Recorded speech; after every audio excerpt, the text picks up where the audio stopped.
Look, I have to be completely honest and come clean here.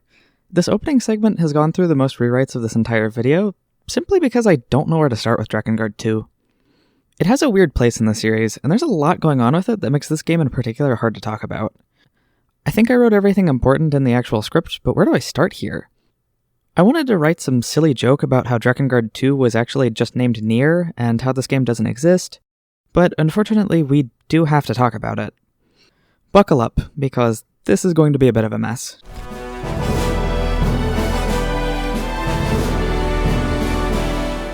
Drakengard 2 is a direct sequel to the original Drakengard's ending A.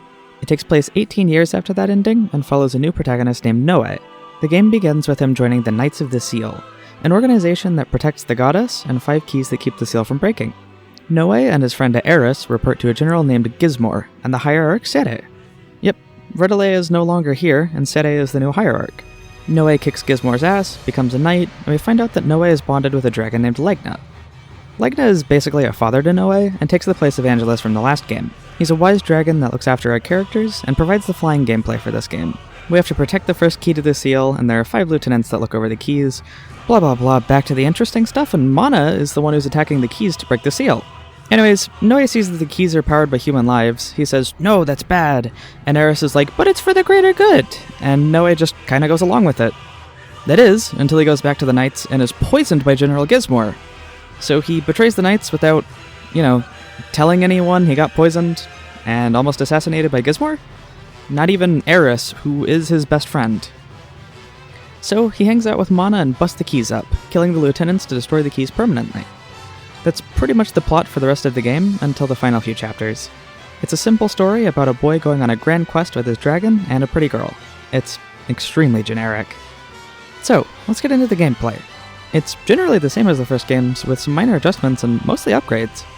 The game is significantly faster to begin with. Noe always moves at a sprint and is extremely agile. He has the same basics as Kaim, including dodges, guards, basic attacks, and magic. The chain system makes a return, though it functions a bit differently. It'll always drop a health or mana orb at certain milestones, no longer dropping explosive orbs. Also, at certain major milestones, it increases your attack speed and adds a multiplier to all experience gains, going so far as to triple your XP at a large enough chain. At 1,000 chain, it'll shower you with gold, which actually reminds me, the game has an economy now.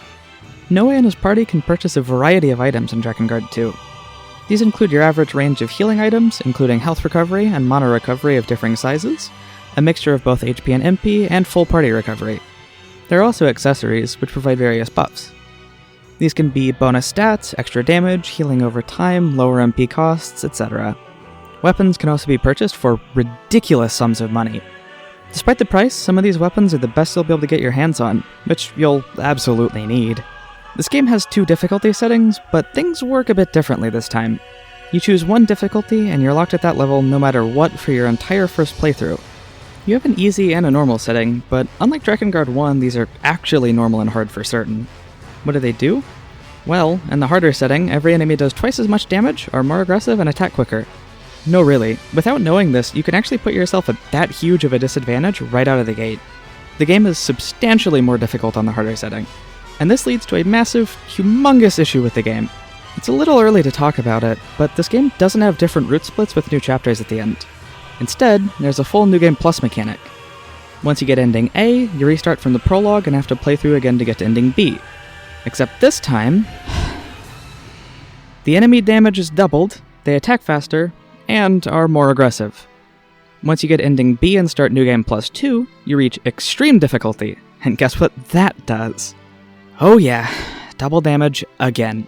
So if you start on Normal, do NG Plus to Hard, and then do it again to Extreme, every enemy does 8 times the damage. You will be one-shot by nearly everything without proper grinding and equipment. This is all to say that Drakengard 2 is brutal. It's a hard game and extremely unforgiving. Levels are very long, with no checkpoints during them. If you die during a mission, you go back to before the cutscenes at the start. Thank God for that skip button. Items are also limited to 6 per mission, but they're ludicrously priced. If you want to be bringing on high healing items every mission, expect to be shelling out thousands and thousands of gold between missions.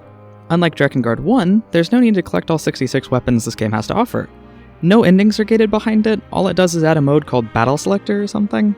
Basically, you get to fight bosses again, but with and I can't believe I'm saying this, twice as much damage as extreme difficulty. So if you start on normal, that's 16 times the damage. Good God! The grounded gameplay also has another major addition over the original game, which is party members. In the first game, you had Kaim and could summon party members as a sort of super move. In Drakengard 2, they're all freely usable. They have their own stats, weapons, movesets, HP, and MP. They also level up individually, which provides more than just health in this game. Your level provides HP, defense, intelligence, and attack. HP and defense up your survivability, intelligence increases magic damage, and attack increases physical damage. Weapons also level up as well, providing stat changes, upgraded magic levels, and more combos. This game has more combos! Instead of just square triangle ad nauseum, you have a wider variety of moves.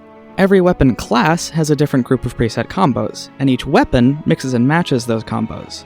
Also, there are sort of weaknesses and resistances. It's a bit strange, but every character is strong or weak against certain enemy types. There are soldiers, monsters, undead, and mages. Your characters do more damage and take less from units they're strong against, and vice versa for units they're weak to. Noe is strong against humans, neutral to monsters, and weak to mages and undead. Eris is strong against undead, Mana is strong against mages, and the final party member Yurik is strong against monsters. Except one major problem. This is wildly inconsistent because of the way the game is structured. So Mana is actually strong against undead as well as mages, but Eris is only strong against undead. Yurik is only strong against monsters, and Noe is only strong against soldiers. Without spoilers, because of course that part comes later, this was necessary because Eris is only a party member for like 2 chapters. Mana just ends up being incredibly powerful, but she's also a glass cannon because she has the lowest defense and health. This system is kind of baffling and ridiculously poorly implemented. That's about it for the grounded gameplay though, so let's move into the air. The flying gameplay is actually wildly different to the first game, and I'd say it's arguably worse than the original. Legna moves fast, like a fighter jet instead of a living creature. Also, instead of building magic to unleash a super move, you get breath attacks from defeating enemies with single fireballs. These do a variety of things, but honestly, most of them are situational or just not very good. The yellow one is a huge piercing AoE that will kill anything in its path, the blue one is a rapid-fire machine gun, and the white one is the base cannon, except they removed all the base from it. Oh, and the damage, it's actually terrible now. The purple one gives you a melee aura, and it's bad.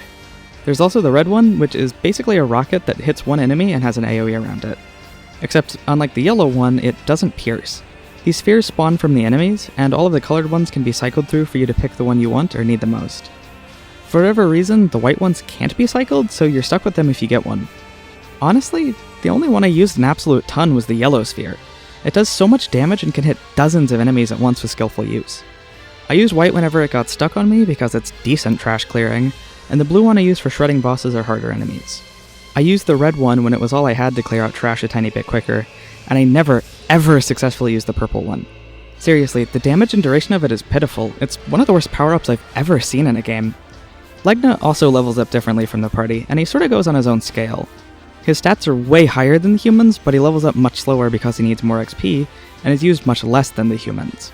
However, this is compensated for by the fact that the enemies he fights drop huge amounts of experience. It's a give and take, but even with minimal grinding, Legna's going to be really powerful. Not much else to say about the flying sections, honestly. It's mostly a lot of changes that I don't really vibe with, or are detrimental to the flow of gameplay. So let's move on to the part of the review that legitimately made me quit writing the script for a month.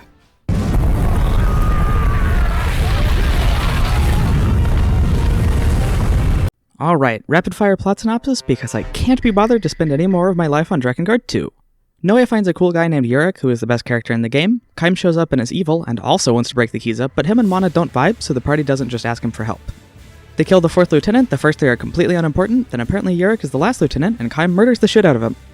Angelus wakes up, Kaim realizes she's insane, and asks Noe and Legna to kill her. Then they do, and both Kaim and Angelus die. Yep, that was the canon conclusion of these 2 characters until Nier came out. So the seal breaks, we get taken to Taro Town. I'm kidding, we don't. And Noe and Legna go to an ancient dragon tomb and find out that Noe was born from one of the seeds of resurrection. Apparently, after Furiai got shanked, Inuart took her and went into a seed while still in a pact with Legna. Apparently, this makes him a new breed, a sort of hybrid between dragons and humans. Hold that in your back pocket for the next 2 chapters. Oh yeah, so I totally just forgot to write this in the script. Holy shit. Last minute addition while I'm actually recording my lines and reading the script. Eris dies, by the way. Yeah, so I actually kind of made a mistake writing the script here. Yurik is actually the 4th lieutenant, and the 5th lieutenant is Gizmor. I just completely forgot that, like, Gizmor exists when I was going over the script, and I was kind of too lazy to replay the game or, like, watch a plot synopsis thing, or, like, just a long play and go through all the cutscenes. Like, I did that with Drakengard 1, because, that game's actually good, and replaying it and watching all the cutscenes and also going through a long play and rewatching all the cutscenes again to write the script was actually really, really fun. Drakengard 2 sucks, and I don't want to play it again, and I don't want to experience it again. So I just completely forgot. Yeah, no, Yurik is the 4th lieutenant. My dude shows up after you kill the 2nd one. You kill the 3rd lieutenant, who's, like, gay for Yurik, but Yurik isn't gay, so he doesn't want to, like, bang the 3rd lieutenant, despite the fact that he's fucking hot, alright, okay? This is completely off the cuff. Like, this is just me talking, because I'm really, really mad. I know it's interrupting the absolute shit out of the flow of this video. I don't care, it's Drakengard 2. Okay, so, like, Yoko Taro is great about, like, LGBT representation, and just, like, you know, people who are different. Like, I'll get to it later, obviously, in the Nier video, but, like, Kaine is intersex, and she is such a great character. And such a big part of her character is, like, the dichotomy of, like, being an outcast and being different from people and being picked on because of it.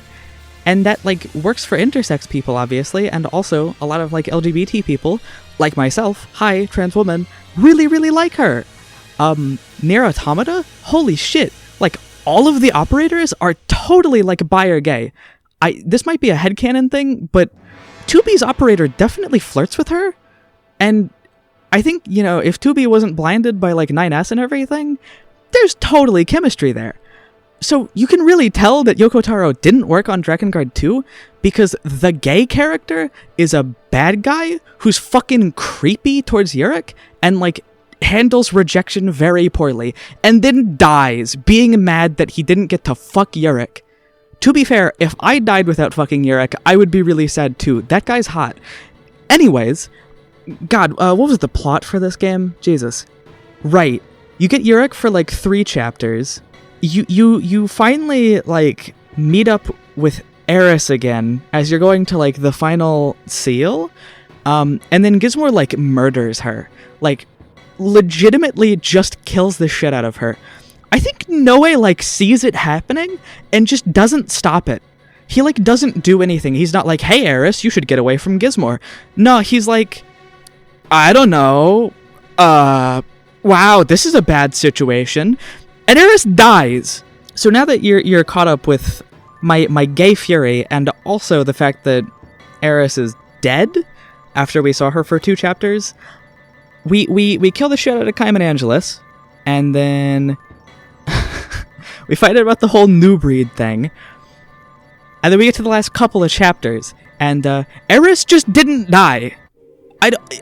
They don't explain it.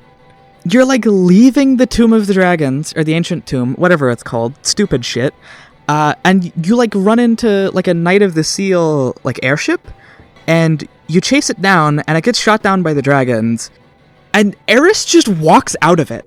Like, I don't... What? She, like, fucking dies in Noe's arms, and just appears again. Huh? Did they just fall asleep writing the script for this game? Okay, now back to the actual script, at least shit that I have written down. After we meet Eris, Mana has, like, a huge PTSD breakdown, and Noe, like, goes into her brain to kill a bunch of little shadow manas from the first game. Somehow this works, and she's totally cured. Like, her fucking PTSD is just gone. What? Why can Noe do that? What the fuck is happening? Okay, here's the spoiler break for this video. I already glossed over a lot of plot, but from this point forward, we'll be going over the endings and final chapters. If you don't want to get spoiled, just click off of the video, go to a different one. Man, I have to get back to this game. Shit. Apparently, Sede goes to perform the sealing ceremony to seal away the Watchers, or Nameless as they're called in this game, in the Promised Land. Legna has a crazy plan to release Noe's power as a new breed and kill the gods. Noe says, I won't do that, and then Legna summons, millions of dragons, and Sede summons millions of golems, and it's crazy shit. Apparently, the dragons want to attack and dethrone the gods to become gods, and humans will be caught in the crossfire and completely wiped out. Legna attacks our party and knocks them into a volcano where they find the Bone Casket. It's basically a super seed of resurrection that will turn Noe into the ultimate being. Noe chooses not to go into it, so he and Legna fight. Noe hits him once, Legna beats the shit out of him, then Noe and Mana share a big smooch and Noe evolves into a new breed? Honestly, it's one of the worst cutscenes I've ever watched. Rewatching it to write the script made my insides boil. Anyways, Legna and Noe have a "Papa, look how big I've gotten" conversation. Noe kills him. Game over. Eris becomes the new goddess to seal away the Nameless. Mana calls you a piece of shit for getting the only ending you can unlock at this point, and now it's actually over. Thank the Nameless for that. I'm glad to be done with this game. Is what I would say if I wasn't a completionist. My first playthrough took 26 hours and 41 minutes, but then I had to play through the game 2 more times on New Game Plus to get the next 2 endings. So I went through, collecting all the new weapons and doing every new side quest until I reached the final chapter. Noe and his party reach the Promised Land. The setup is all the same. This time, Legna uses the threat of Eris becoming the next goddess to convince Noe to destroy the gods. Mana and Eris beg Noe not to go into the Bone Casket, but he decides to. The casket rejects him, so he has to play the worst game of Simon Says ever to fight the casket. He damages it until it's almost destroyed, where it flies over and attacks Mana. Mana gets absorbed into the casket, and they become a, big glowing orb of light? Apparently, the gods want to destroy the planet, and by Mana going into the casket, our heroes can stop that from happening. The boss is cool, as it's mostly a retread of Mana's boss fight from Drakengard 1, but is the casket instead of her being 100 feet tall. They kill her, and the casket is destroyed. Game over! Apparently, Noe and Eris are the new leaders of the Knights of the Seal, and they're fighting the Nameless. Yay! Ending B! That's really it! It just ends! Yet again, I played through New Game Plus, getting all weapons and doing all side missions, and arrived at Ending C. Everything is identical to Ending B until after Simon Says. When the casket goes to attack Mana, she manages to defeat it. Ending A then plays out. So we slap Legna, and then fight him. The Nameless are sealed away, and I guess the dragons just disappear. And that's it! That's Drakengard 2! Man, I don't know what to take no more, man. Okay, we'll take the escort. Nobody's messing with your head. Get out of here. Nobody's messing with your head. To be honest, this section is extremely difficult to write. I'm so conflicted on Drakengard 2. On one hand, the gameplay is really fun, and it's a solid experience. It's a good warrior-style game, and I never encountered any glitches or anything. It's still really satisfying, and almost relaxing, to just hit guys until they explode into golden experience. The grounded gameplay is better than Drakengard 1's in every conceivable way. It's more involved, it's more rewarding, it's better designed, it's great. On the other hand, the flying gameplay is the same as the first games, just downgraded and worse in almost every way. And then the grounded gameplay has extremely frustrating issues. Having no checkpoints in a game that's pretty difficult and demands a lot out of you is awful. And these levels are not short, some of them can take 30 to 40 minutes to complete. It's not even like other squad-based Musou games, where you'll have a chance to revive your party members if they die in combat. If a single party member dies, it's game over. My frustrations reached a boiling point with a specific mission. I believe it's in Chapter 8. Basically, you have to go through a tower that legitimately has like 10 floors and a huge area to cover. You get locked in rooms and have to battle hordes of enemies to get through, and there's a gimmick where you get slowed down in certain rooms. This isn't terrible because you can usually just drop a spell and blitz past the enemies to the next room. No big deal, right? Well, there's a lot more to it. There's a section where you have to go up several floors fighting these huge night enemies that can, and I shit you not, completely randomly decide to stunlock you if you don't parry or dodge them. They throw these attacks out with barely any warning. They pull back for a swing, and their weapon flashes for a split second before they take you to Pound Town. And these aren't small hits either, they chunk your health bar. This combo will eviscerate your HP bar on normal difficulty, but on New Game Plus, it's likely to immediately kill you, even as Noe, who is resistant to it. This section has you fight one at a time, then two, and then three with a couple of smaller soldiers. And then, get this. That gimmick where you go half speed, the game slows you down? Oh yeah, they lock you into one of those rooms, and you have to fight 3 of the big knights at the same time, while you are stuck at half speed, and they are not. Mind you, this is like one of the last rooms in the stage. Even speedrunning this level, you're still 15 to 20 minutes deep. Taking it slow and exploring, you're over half an hour into the stage. It's not just poorly designed, it's cruel. It is mean-spirited, and the devs were having a laugh while designing it. For another example, the first level where you fight Angelus is an airborne segment with Legna, except it turns into Superman 64. You have to follow behind her, flying through these rings that she leaves behind. If you don't go through the ring, it doesn't just slow you down or anything. Each section of the ring turns into a homing mine that explodes on top of you. Even on normal, this does like a quarter of your HP without warning or explanation. The game does not explain what is going on, and it genuinely took me half a dozen tries before I understood what was happening. It's worse on higher difficulties, where on hard it'll do half your HP, and extreme it'll just outright give you a game over. And yet, despite how much frustration and anger Drakengard 2 has caused me, there's still a part of me that loved my time with it. The cutscenes are masterfully animated, especially all of the ones with Kaim. His expressions and body language convey so much information, and he still can't speak to convey anything himself. Even despite the constant frustrations during my gameplay, the first playthrough was so much fun, and I genuinely loved it. The story is not great, but I was genuinely super interested in where it was going until the massive letdown that is the final chapter. Dare I say, I really liked Drakengard 2. The keyword though is liked. I enjoyed Drakengard 2. I liked Drakengard 2. Now how do I feel about it? I despise it. Those first 26 hours were incredible. The next 30 are some of the worst I've experienced in a game. I would get home from work, play this game for a couple of hours, and then go back into work the next day and complain to my friend Nathan about it. My feelings turned from love to loathing slowly but surely. And shoutouts to Nathan for listening to my descent into madness as I completed this game. Just really wanted to let them know that I appreciate listening to my stupid rambling every time I came into work. Anyways, yeah, hard and extreme in this game are horrible. They're just harder for the sake of it. Nothing interesting, no new enemy placements, new resistances, nothing. Just cranked up numbers. And I think that's fine in a game that can handle it, like, say, Dark Souls. There's increasing difficulty, but increasing rewards and higher soul counts. Or, for another Souls-like, the Nioh games, which steadily add new mechanics, new equipment rarities, and even new set bonuses for generic equipment. Even a lot of RPGs will just let you carry a ton of stuff over. Persona 3 lets you carry over your demon compendium, money, and equipment. It does, however, reset your levels, social links, and the personas you were carrying. So, it's the same game, but you get to steamroll through with easily purchasable personas and your ultimate equipment. Drakengard 2 doesn't increase experience gain. Your stats are not increased or modified in any way. You beat the game and every single thing is carried over and identical. Except, get this, all enemy damage is doubled.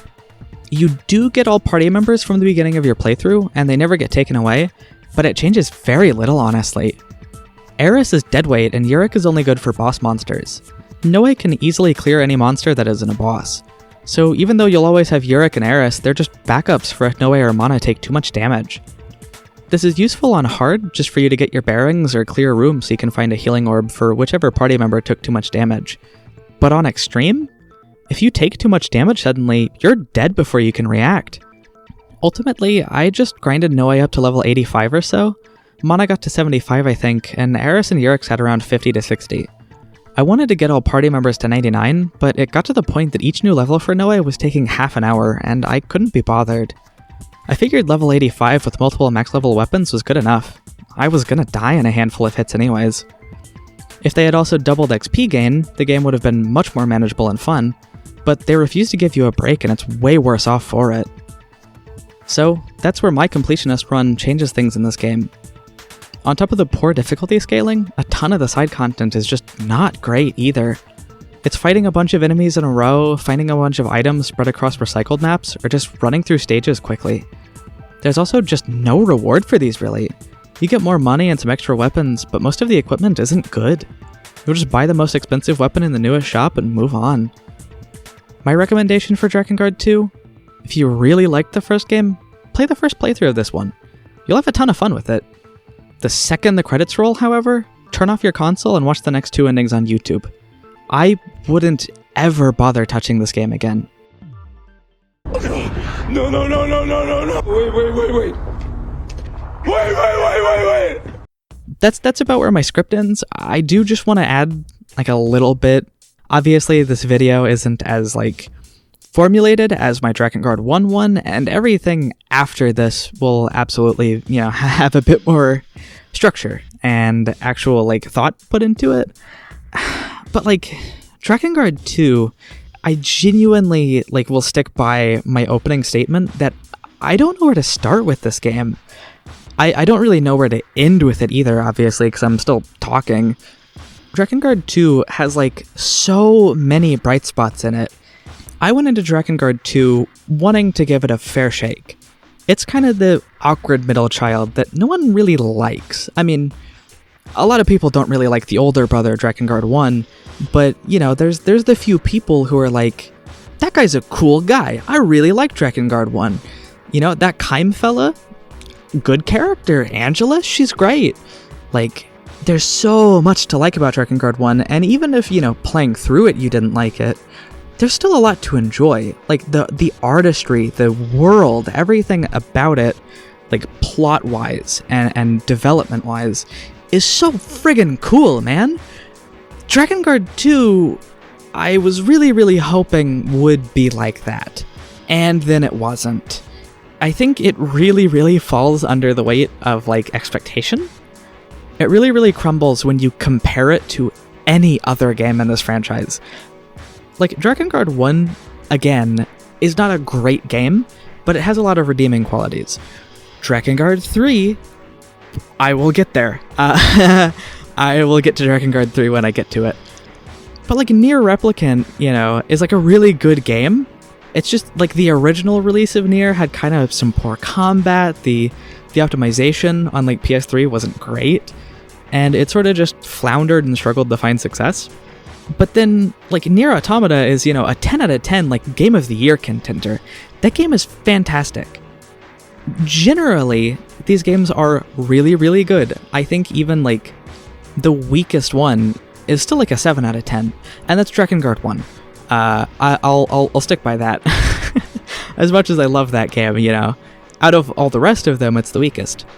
Except for Drakengard 2, which, even despite the dogshit story, the unmemorable everything, like, I had that rant where I just forgot half of the plot of the game. The order in which, like, you fight Yurik and Gizmor should be really important, but for the fact that Gizmor is, like, the big bad for, 3/4 of the game, he's, like, a footnote in the plot. He, like, tries to murder Noe, and he just doesn't show up again. Like, yeah, you get conversations with him, you get a bit of dialogue, he's like, ooh, I'm gonna kill that Noe, and I'm gonna, like, what do you want to do, bro? He's not a character, he's just, like, a bad guy. He's the bad guy that just wants to murder the shit out of Noe for, like, no reason? Because he hates Noe's dad, I think. I think that's the entire reason. He's like, oh, I murdered your dad, because I'm a piece of shit, and I'm gonna murder you too. Like, why, bro? What? You have no motivation. Shut up. Sit still. Stand down. Alright? Okay, come on. Jesus Christ. And then, like, all of the lieutenants, I really, really wanted to like them. Like, okay, well, okay, let's rephrase that. The first one, Zhangpo, is, like, useless. He just, like, dies. Like, I don't think you see him for more than 30 seconds of screen time. And, like, all of the lieutenants have, like, pacts, sort of like, the pact beasts in the first game. They do all have pact beasts, except I don't think you see Zhangpo's. And his pact is that he can't eat or drink. Like, his stomach is never empty, which is just, like, I guess for a guy who lives to, like, eat and drink, or like to feast as a glutton. Yeah, sure, that's shitty, but like Verdelay and Leonard are like blind. Like that is like they are actively disabled by their pact. Fucking Kaim can't speak anymore. That's insane. Holy shit. It's just stupid. Like Drakengard 2 devalues pacts so much. And again, like, okay, just for instance, the second lieutenant is a woman named Hanch. And I'm gonna, this might be personal taste. I like goth girls. I think they're pretty. Hanch is hot. But her pact is that she's ugly? Like, we don't get to see her pre-pact. We don't get to see, like, this golden goddess, this Aphrodite, that's supposed to be, like, the most gorgeous person alive, and now she's ugly? Apparently? What? Okay, and then the third guy, Mr. Gay, I actually can't remember his name. His only characteristic is that he's, like, flamboyant and literally gay. I don't remember what his pact is. It's completely unimportant. It literally does not affect him. He has no character for it. That's it. He just gets, like, a gnome friend. I genuinely do not remember what the fuck his pact price is. It's pointless. And then, okay, you get to, like, Yurik, Lieutenant 4. His pact is that he can't die. What? What the fuck are you talking about? Like, he can't die? Are you shitting my nutsack? What? But his whole thing is that, like, Noe's dad, who got poisoned, died fighting Kaim, protecting Yurik. And then Yurik ran away and made a pact with a Reaper. And now, he really wants to die because he feels super guilty. But he can't. Which, by the way, he can die in gameplay very easily. He has the most HP, but he can still die. Stupid game? Don't make a character that can't die and then have him be playable and die. Obviously, it would make the game too easy if you could just play as Yurik, but, like, come on, ludonarrative dissonance and everything? Fuck's sake. But, like, his whole thing is that, like, he can't die, but his Reaper still can. So, you fight Kaim, who is trying to kill Yurik, and you presumably win the battle. But, in the cutscene, Kaim manages to overpower Noe, and Yurik jumps in the way and gets killed. They commit the sins of both ludonarrative dissonance and also, winning a battle and then losing in the cutscene. The most frustrating shit ever. So, Mr. Man, who can't die, gets killed by Kaim, who was defeated by Noe. And then Kaim, like, jumps off a cliff and just survives. Like, we know he's superhuman. He's, like, ridiculously strong. But a dude gets the shit kicked out of him and then jumps off a cliff and lives. What? Huh? What? How does he do that? Okay, and then the fifth lieutenant, Gizmor. I don't know what his pact is. Yeah, the main antagonist of the first 3/4 of the game. I don't remember what his pact is. It's got to be forgettable enough that I just don't really care. Like, Hanch's is bad because it's stupid and it's subjective. Zengpo's is bad because, like, it sucks, yeah. But it's like, hey, you're a piece of shit. Stop being just, like, an awful glutton, Like, his whole thing is that he would just, like, get drunk and I think, like, abuse his soldiers and stuff.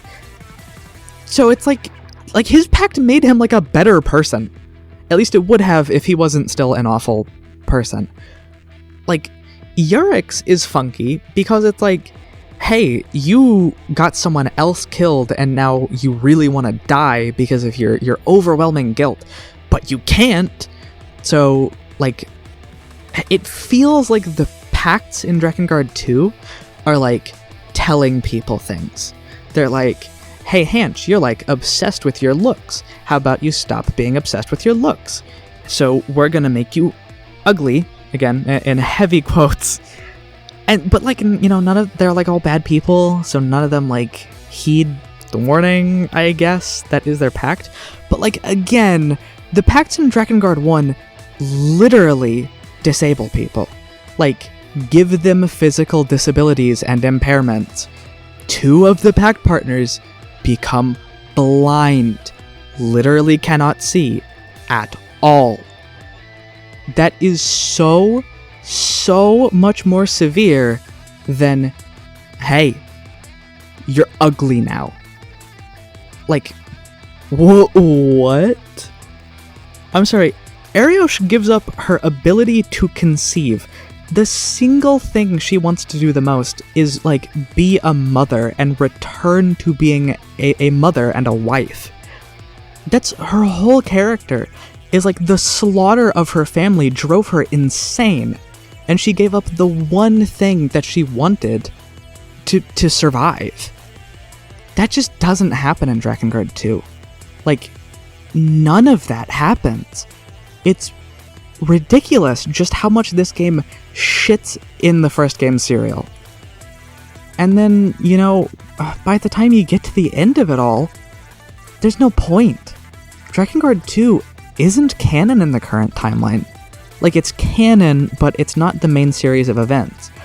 There is a through line from Drakengard 3 to 1 to Nier Automata. Even if, it's a little convoluted, like Drakengard 3's canon plot is like a book, there's still a through line there. Drakengard 2 doesn't exist. And it shouldn't exist, dare I say? Like, I know that's a bit cruel because I do still have parts of the game that I really, really like, but it just feels pointless. It is the pointless sequel. There's no reason for it to exist. And again, I have to say, like, Kaiman Angelus's canon ending until Nier was just that they, like, died. Just, they don't go out in a blaze of glory or anything. It's a beautiful scene. I love that cutscene so much. But it's meaningless. It's just weightless. This whole time you're fighting Kaim, the demon. He's ridiculously powerful. He is a terrifying foe. You spend most of the game running from him, like, afraid. And then he just goes.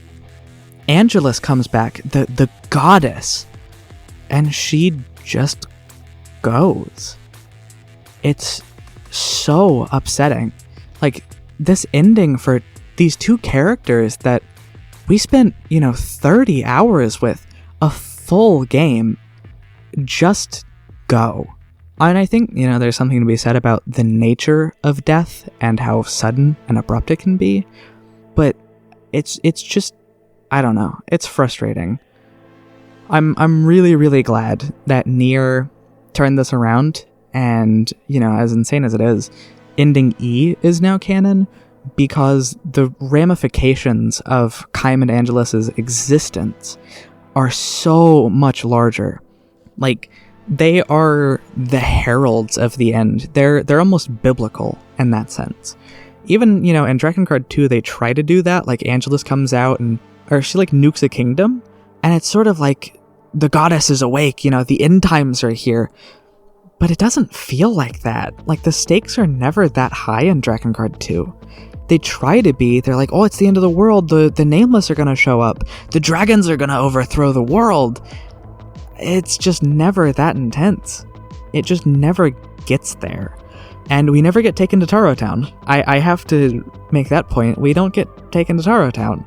There's nothing insane that happens. We get a glimpse of the Nameless for 10 seconds in one of the endings. That's it. Like, the wider scheme of this game has no purpose. Like, there is no wider scheme. Every other game connects into, like, this universe, the overarching plot, and develops things. Drakengard 2 doesn't. It has no lasting effects. Nothing from Drakengard 2 makes it into the rest of the series, except for there's, like, an Eris and, like, Mana outfit in Drakengard 3 for Zero. That's, like, it. It's just a couple of cosmetics in the next, like, main series game.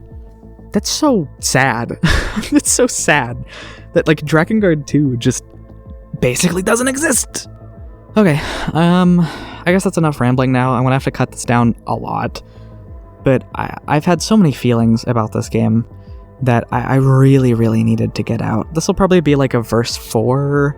You know, I'll just be like, oh hey, let's make it a different verse. I just need to talk about my feelings.